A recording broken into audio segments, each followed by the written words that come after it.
Marriage without love. Star and story. I never imagined that I would ever tell this story out loud. For years, I buried it inside, pretending that everything was fine, convincing myself that this was my fate, that I had to live with it. But deep down, I knew the truth. I was living in a marriage without love, and that truth almost destroyed me. My name is Emily.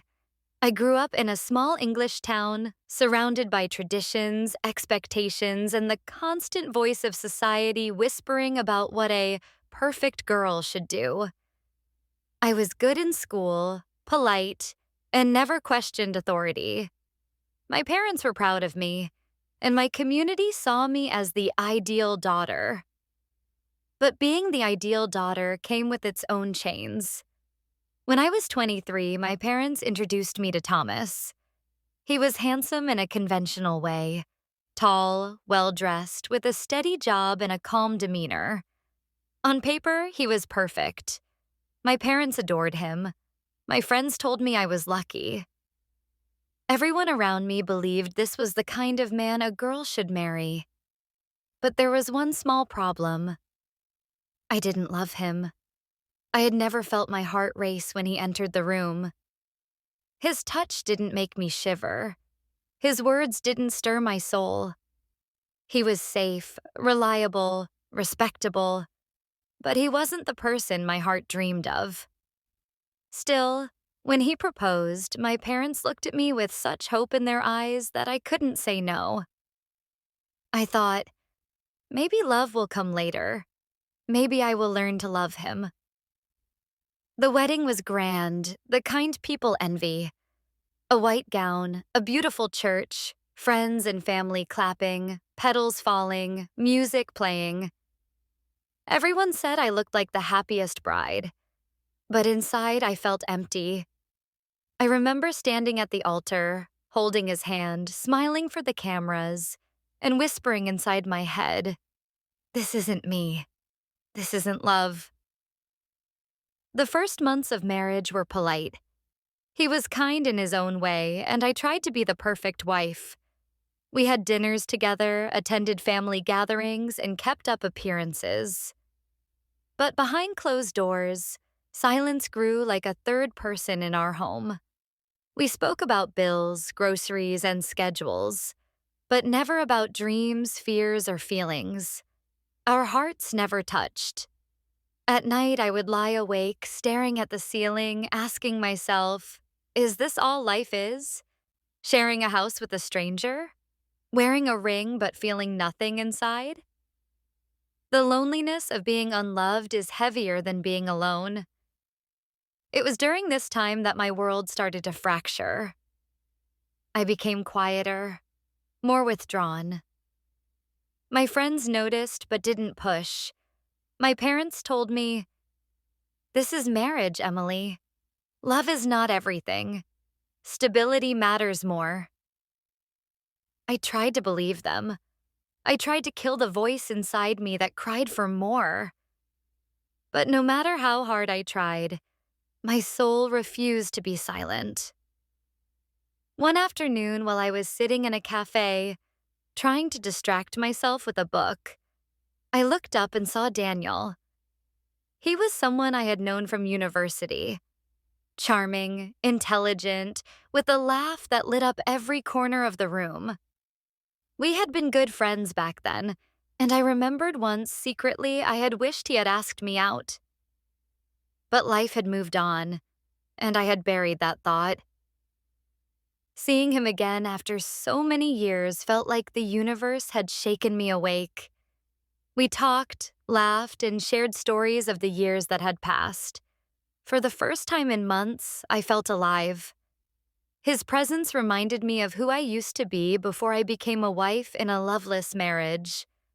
When I returned home that evening, Thomas asked if I had bought groceries. I nodded, placed the bags on the counter, and looked at him. He didn't notice the sparkle in my eyes, the change in my voice. He never noticed anything. That was the moment I realized. Love cannot be forced, and silence cannot be home. But breaking free from a marriage without love is not easy. It comes with judgment, shame, fear, and a storm that society throws at you. And yet, my journey was just beginning. Part 2. The Struggle, and 1,700 words. The more I tried to bury my feelings, the louder they grew. My heart started to rebel.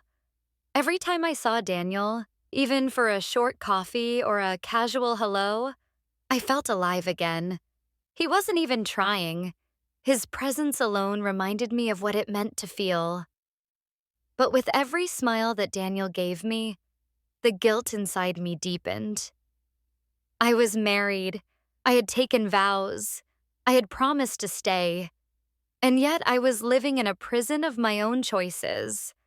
At home, things grew worse. Thomas wasn't cruel, but he was absent.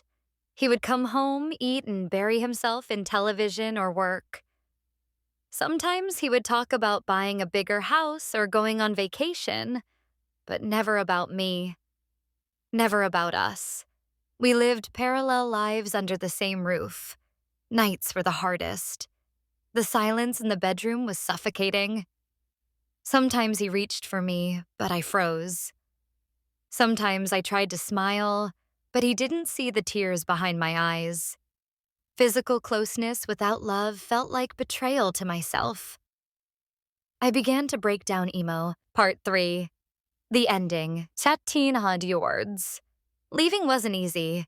Divorce papers, family drama, society's whispers, it all came crashing down. My parents begged me to reconsider. My relatives called me selfish. My community looked at me with pity and sometimes even disgust. But for the first time in years, I felt honest. I felt alive.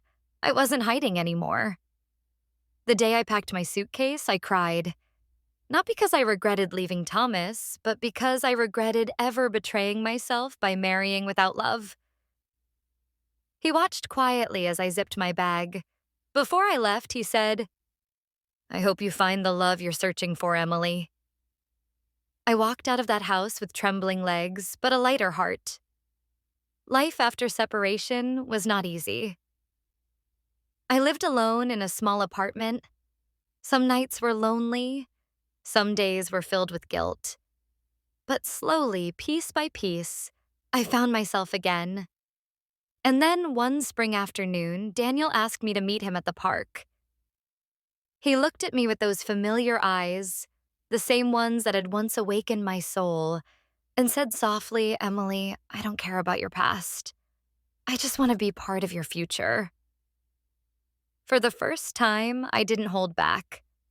I told him everything. My mistakes, my scars, my fears.